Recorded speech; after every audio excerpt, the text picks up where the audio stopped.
माझा नवरा परदेशात नोकरीला होता. त्याच काळात माझा आत्तेभाऊ शहरात नोकरीसाठी आला होता.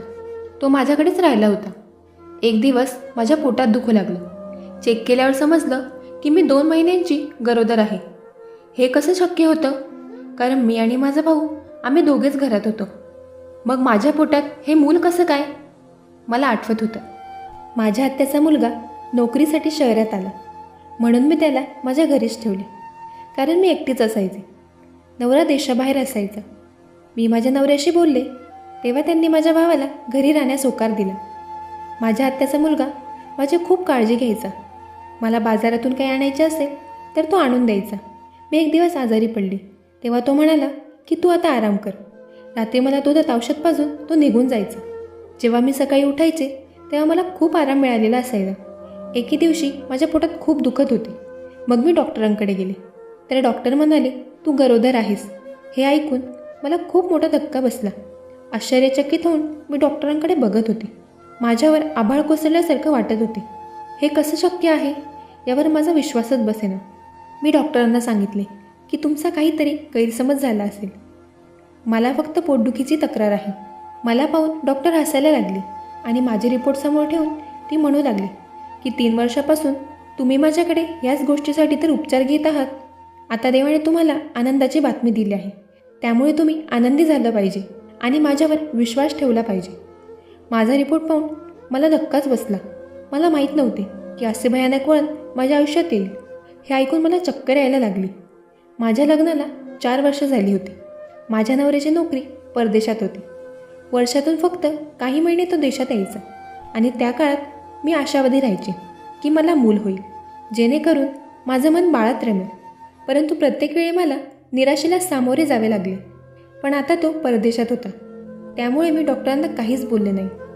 माझा रिपोर्ट घेतला आणि जड पावलांनी बाहेर आले. त्यावेळी माझ्या डोक्याने काम करणे पूर्णपणे बंद केले होते. हे कसे असू शकते? मी आणि आई?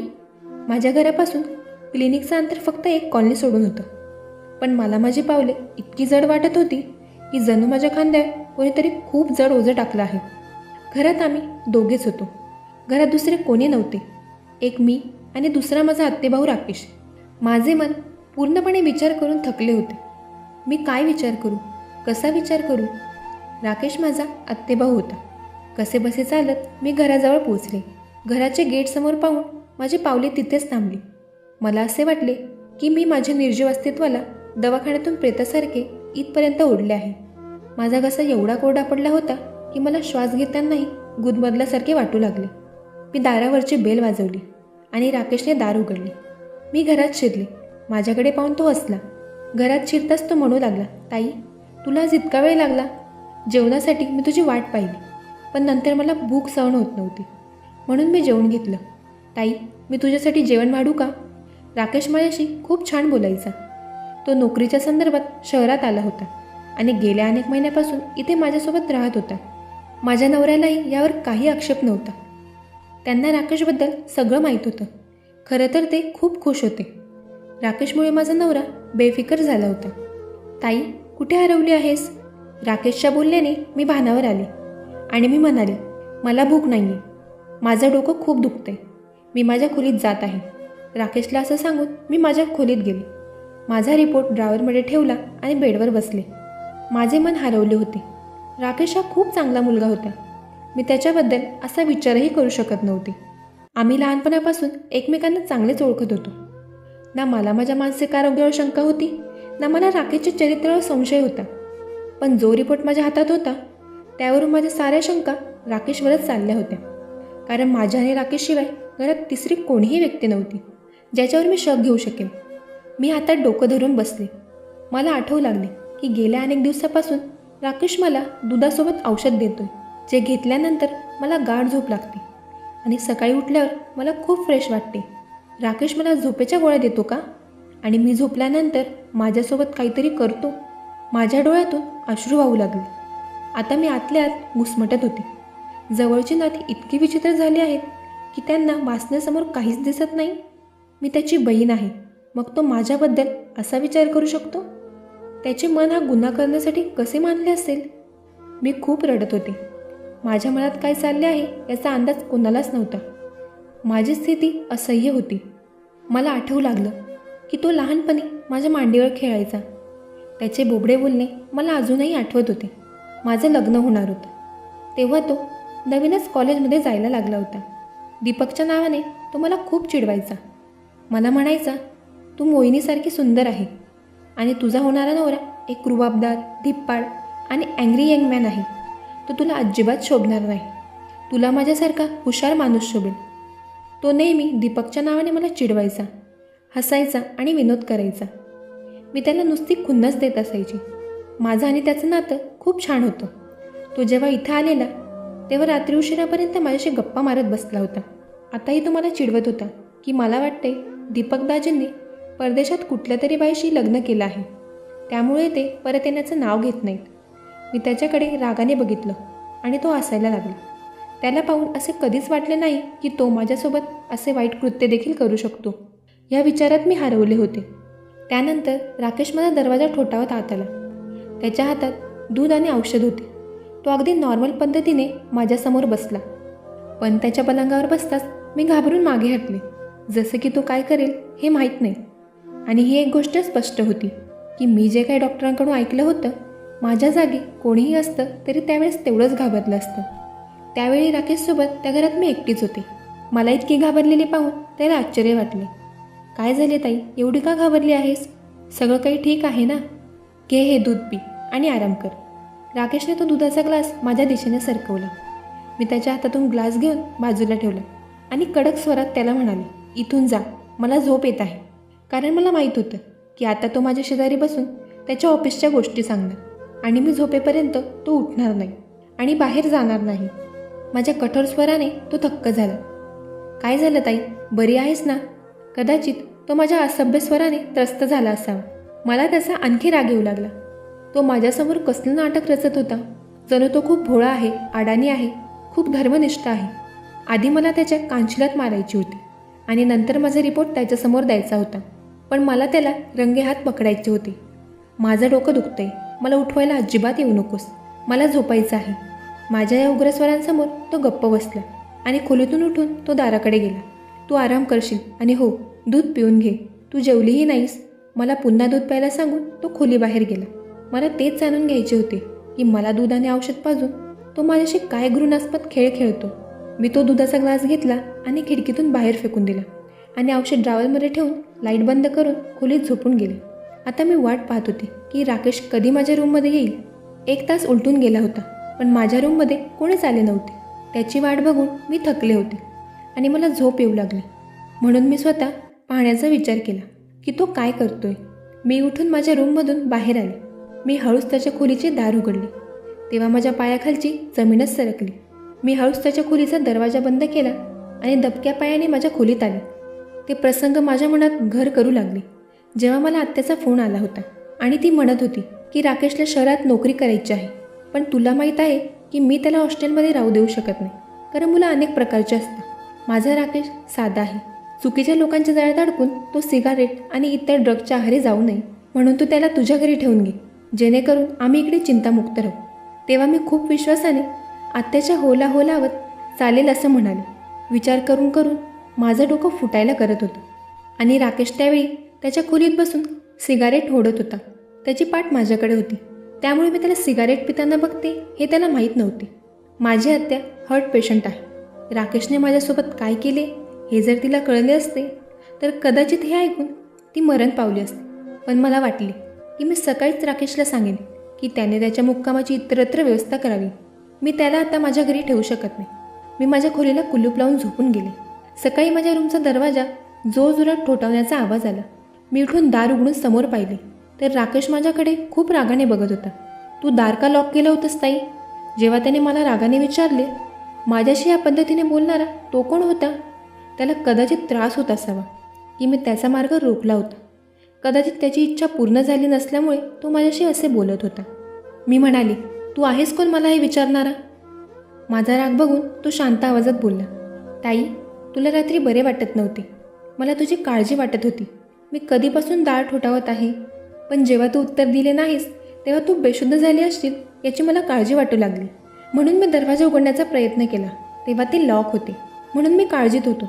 त्यामुळे तू दरवाजा लॉक नको करत जाऊस. त्याची खोटी काळजी आणि दिखाव्याचा त्रास पाहून मला खूप राग आला. मी म्हणाले की तुला माझी काळजी करण्याची काही गरज नाही आणि मी माझ्या खोलीतून बाहेर पडले. स्वतःचा नाश्ता केला आणि शेजारच्या मैत्रिणीच्या घरी गेले. माझ्या शेजारी माझ्याच वयाची एक मुलगी राहायची. माझा नवरा जेव्हाही बाहेरगावी जायचा तेव्हा ती माझी खूप काळजी घेत असे. माझी तिच्याशी खूप चांगली मैत्री होती. तिचा नवराही मला लहान बहिणीप्रमाणे मानत असे. जेव्हा तो बाजारातून काही खरेदी करायला जायचा तेव्हा तो मला विचारायचा की ताई, तुला काही मागवायचं असेल तर मला सांग, मी घेऊन येईल. मी अनेकदा त्यांच्याकडून वस्तू मागवून घ्यायची, पण राकेश आल्यापासून मी त्याला सगळ्या गोष्टी सांगायची. त्यावेळी माझे शेजारी नूतनकडे माझे एकच काम होते की मला माझा गर्भपात करायचा होता. माझा नवरा 2 महिन्यांनंतर येणार होता. हा गुन्हा दूर करण्याशिवाय माझ्याकडे दुसरा पर्याय नव्हता. पण नूतनला मी काय बोलू हेच समजत नव्हते. ती माझ्याबद्दल काय विचार करेल माहीत नाही, पण मला कुठल्या तरी स्त्रीची गरज होती, तेही खरं न सांगता. मला हे पाऊल उचलावे लागणार होते, कारण जर मी आत्याला खरे सांगितले तर तिला ते सहन होणार नाही आणि नवऱ्याला सगळं सांगितलं तर तो कधी मला बायको म्हणून स्वीकारणार नाही. माझं घर उद्ध्वस्त झालं असतं. शेवटी मी हिंमत करून नूतनला सांगितलं की माझ्या पोटात मूल आहे, मला त्याचा गर्भपात करायचा आहे. मग तिने माझ्यासोबत डॉक्टरांकडे येण्यास होकार दिला. मी एका नवीन महिला डॉक्टरांकडे गेले आणि त्यांना सांगितले की जर त्यांनी माझे हे काम केले तर मी त्यांना चांगले पैसे देईल. त्या महिला डॉक्टरांनी होकार दिला. पण त्याच रात्री माझ्यासोबत असे काही घडले ज्याने माझे हृदय हेलावले. रात्री घरी येताच मी राकेशला सांगितले की मी आता तुला माझ्या घरी ठेवू शकत नाही, त्यामुळे 2-3 दिवसात तुला पाहिजे तिथे राहण्याची व्यवस्था तू करावी. माझे बोलणे ऐकून त्याला आश्चर्य वाटले आणि तो म्हणाला, ताई काय बोलते आहेस, मी तुला का सोडून जाऊ? माझं काय तेव्हा, मी कुठेही राहीन, पण तू एकटी कशी राहणार? राकेशची माझ्याबद्दलची काळजी मला दिसत होती. मी म्हणाले की तू येण्यापूर्वी मी एकटीच राहत होती, लवकरात लवकर तुझी व्यवस्था कर. त्यावर तो काही बोलला नाही, पण त्याच्या चेहऱ्यावर नक्कीच नाराजी दिसत होती. मी माझ्या खोलीत झोपायला गेले. मी आता खोलीला कुलूप लावून झोपायला लागले. काही वेळातच मला झोप लागली. तेव्हा मला भानच राहिले नाही.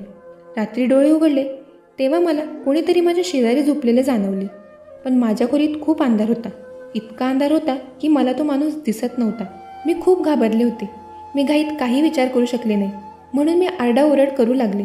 पण पुढच्याच क्षणात माझ्या शेजारी झोपलेली व्यक्ती उठून बसली. मी अथरुणातून उठण्यापूर्वी त्या माणसाने माझ्या तोंडावर हात ठेवला. मी स्वतःला वाचवण्यासाठी काहीतरी मार्ग शोधत होते की तेवढ्यात त्या व्यक्तीने बाजूचा लॅम्प लावला. त्या व्यक्तीला पाहून मला आश्चर्याचा धक्का बसला, कारण माझा नवराच माझ्यासमोर होता. दीपक घरी आला होता, तेही काही न सांगता. तो अचानक आला होता. तो हसायला लागला आणि म्हणाला, मला तुला सरप्राईज द्यायचं होतं. मी घरी पोहोचलो तेव्हा राकेशने दरवाजा उघडला होता. मी येत आहे हे त्याला माहीत होते, पण जेव्हा मी रूममध्ये येऊ लागलो रूमला कुलूप होते, म्हणून मला खिडकीतून आत यायला लागलं. तू पण वेडी आहेस, इथे कोण अनोळखी होतं की तू दार लॉक करून झोपलीस? मी दीपकला कसे उत्तर दिले असते? त्यावेळी मी खूप भावनिक झाले होते आणि दीपकला पकडून मी ढसाढसा रडू लागले. त्याला वाटले होते की तो दूर असल्यामुळे मी रडत आहे, पण रडायचं खरं कारण तर वेगळंच होतं. मला काय झाले ते मलाच माहीत होतं. तो मला धीर देऊ लागला. सकाळी उठले तेव्हा दीपक अजूनही झोपलेलाच होता. मी खूप अस्वस्थ झाले होते. आज मला गर्भपात करण्यासाठी डॉक्टरकडे जायचे होते, पण दीपकच्या उपस्थितीत ते शक्य नव्हते. आता मला काळजी वाटू लागली होती की मी दीपकजवळ कोणते बहाणे करणार, प्रकरण कसे लपवणार. मी बाहेर हॉलमध्ये उदास बसले होते. तेवढ्यात मी राकेशला पाहिले. तो स्वयंपाकघरातून बाहेर आला. त्याने स्वतःसाठी नाश्ता बनवला होता. टेबलवर बसत बसत तो माझ्याकडे बघून हसला आणि म्हणाला, ताई तुला दाजींचे सरप्राईज कसे वाटले? मी त्याच्याकडे तिरस्काराने बघितले आणि म्हणाले, तू किती धीट आणि नाटकी माणूस आहेस. तुला लाज वाटत नाही का? एकीकडे तू मला ताई म्हणतोस आणि दुसरीकडे मी हे सगळं सहन करून थकले होते. म्हणूनच विचार न करता तोंडाला येईल ते बोलणे सुरू केले. पण तो इतका धीट होता की आताही तो माझ्याकडे आश्चर्याने पाहत होता आणि म्हणू लागला, ताई हे काय बोलतेस? मला अजिबात समजलं नाही. मी असे काय केले की तू माझ्याशी असे बोलत आहेस? राकेशच्या बोलण्यावर मी त्याच्याकडे आश्चर्याने पाहिले आणि माझ्या खोलीत गेले. दीपक अजूनही झोपला होता. मी ड्रावरमधून रिपोर्ट काढले आणि रूम बाहेर आले. राकेश आता टेबलाजवळ उभा होता. मी तो रिपोर्ट त्याच्या चेहऱ्यावर मारला, जो त्याच्या चेहऱ्यावर आदळला आणि जमिनीवर पडला. आणि मी म्हणाले, हे वाच आणि दीपक उठण्यापूर्वी माझ्या घरातून चालता हो, कारण दीपकला याचा सुगावा लागावा अशी माझी इच्छा अजिबात नव्हती. राकेशने रिपोर्ट जमिनीवर उचलून उघडला. तेव्हाच त्याचा चेहरा फिका पडला. तो काही बोलायच्या आधीच दीपक बाहेर आला होता. कसे काय माहीत, पण तो थेट राकेशकडे गेला आणि त्याच्या हातातून रिपोर्ट घेऊन वाचू लागला. त्यांना पाहून माझा आत्मा माझ्या शरीरापासून वेगळा झाला. माझे घर उद्ध्वस्त होईल, दीपक मला घटस्फोट देईल, असे विचार मनात येऊ लागले. मला चक्कर आली आणि मी बेशुद्ध पडले. जेव्हा मला शुद्धी आली तेव्हा मी हॉस्पिटलमध्ये होते. मला ड्रीप लागली होती. दीपक माझ्याकडे खूप गंभीरपणे पाहत होता. राकेशही तिथेच उभा होता. दीपकला बघून मी रडायला लागले. मी म्हणाले, दीपक, यात माझी काही चूक नाही. राकेश मला झोपेचे औषध द्यायचा. मला काहीही माहीत नाही. प्लीज मला घटस्फोट देऊ नकोस. मी तुझ्यावर खूप प्रेम करते. मी तुझ्याशिवाय जगू शकत नाही. मी बेडवर पडून हात जोडून दीपकची माफी मागत होते. तो माझ्याजवळ आला. माझे जोडलेले हात हातात घेतले आणि म्हणू लागला, तू अस्वस्थ होऊ नकोस. मी तुला सोडणार नाही. मी पुन्हा तुझ्या सर्व टेस्ट केल्या आहेत. तू गरोदर नाही आहेस. कदाचित तुझा रिपोर्ट कोणाच्या दुसऱ्याच्या रिपोर्टशी बदलला गेला होता. ना तू दोषी आहेस, ना राकेशने असं काही केलं आहे. त्याच्या चरित्रावर संशय घेऊ नकोस. फक्त रिपोर्ट अदलाबदल झाले होते. मी राकेशकडे पाहिले तर तो रडत होता. कोणताही आवाज न करता तो अश्रू ढाळत होता. मला पाहून तो माझ्याजवळ आला आणि म्हणू लागला, ताई, मी हे करू शकेन असे तुला कसे वाटले? आई आणि तुझ्यात मला कधीच फरक दिसला नाही. मी तर कोणत्याही मुलीकडे नजर वर करून सुद्धा पाहत नाही. तू मला माझ्या आईच्या जागी आहेस. मी म्हणाले की मी तुला नशेत सिगारेट ओढताना पाहिले होते. तो म्हणू लागला की मी कधीच नशेत सिगारेट ओढत नाही. होय, कधीकधी मी माझी खोली बंद केल्यानंतर बिडी ओढतो. मी माझं बालपण तुझ्या कुशीत घालवलं आहे, म्हणून मी तुझी माझ्या आईसारखी खाण्यापिण्याची आणि औषधाची काळजी घ्यायचो. पण आज तू माझ्यामुळे संकटात आहेस हे मला माहीत असतं तर मी ते कधीच आलो नसतो. तो रडत रडत बोलत होता. एका चुकीच्या रिपोर्टने मला अपराधी करून ठेवलं होतं. मी त्याच्याविषयी चुकीचा विचार करत होते. पण मी एकदाही विचार केला नाही की बऱ्याचदा रिपोर्टही चुकीचे निघतात. हे माझ्या लक्षात आले नाही. मी विचार करत होते की कदाचित मी माझ्या रिपोर्टची पुन्हा एकदा चाचणी केली असती तर असे झाले नसते. मंडळी, यामुळेच कोणाबद्दल काहीही निष्कर्ष काढण्यापूर्वी सत्यता पडताळून घ्यावी. मंडळी, तुम्हाला जर आमचं काम आवडत असेल तर व्हिडिओला लाईक आणि चॅनलला सबस्क्राईब करा. ऐकत रहा मनाचे बोल.